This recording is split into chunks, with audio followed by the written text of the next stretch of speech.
The Truth Girls. Hi everyone.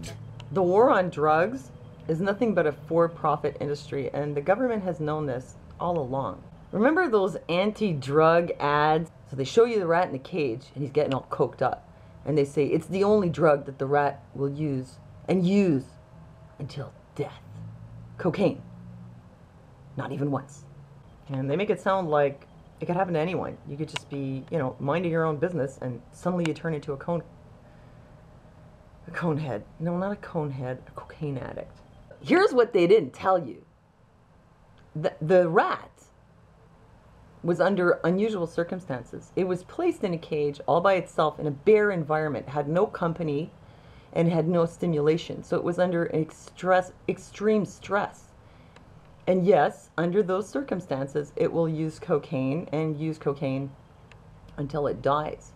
But here's the other side of the story, and that's the rat park. There were studies done in the late 1970s, which involved taking the rats and instead of putting them in the bear cage and stressing them out, they put them in the rat park, where they had access to other rats. They could have litters and raise them. They had all kinds of toys to play with, lots of good food, and access to cocaine and or heroin. And what happened was that the rats took no interest in the drugs. See, because they had other rats to bond with and they had something else going on in their lives and they weren't totally stressed out and miserable, so then they didn't want to do drugs. So that's what they don't tell you. They make it sound like it's the drug. Take the drug, become an addict. But it's really not that simple. And they've known this for a long time. The studies were published in 1980.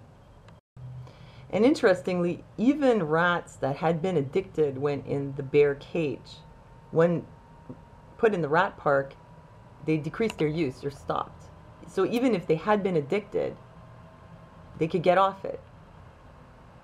Which really goes against the commonly held belief that once you're an addict forever.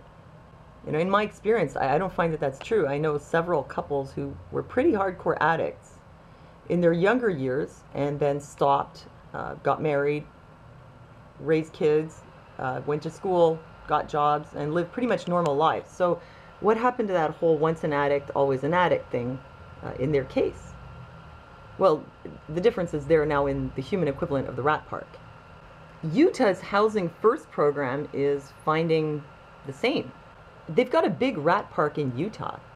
It's called Utah's Housing First program, and so far has proven successful. Normally, to get subsidized housing, you have to be clean first. But in Utah, they decided, well, let's give them the housing first, and then that should help them clean up their lives, and that is, in fact, what happens. And Dr. Gabor Mate, who's an addiction specialist and the author of In the Realm of Hungry Ghosts, Close Encounters with Addiction, he asks not why the addiction, but why the pain. That underneath any addiction, there's some kind of pain. So we're going about it completely wrong. I'd just like to add one other thing, that, of course, we're humans, we're not rats. We're a little more complex.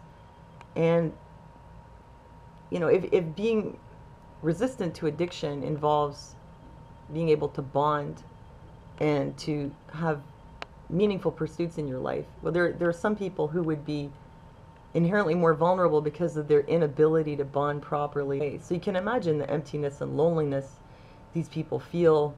But in any case, what's needed is support and healing, and not a lot of scare tactics and not a war. So thanks for listening to me, and thank you for giving my video a thumbs up, and please leave me a comment, and I'll see you next time.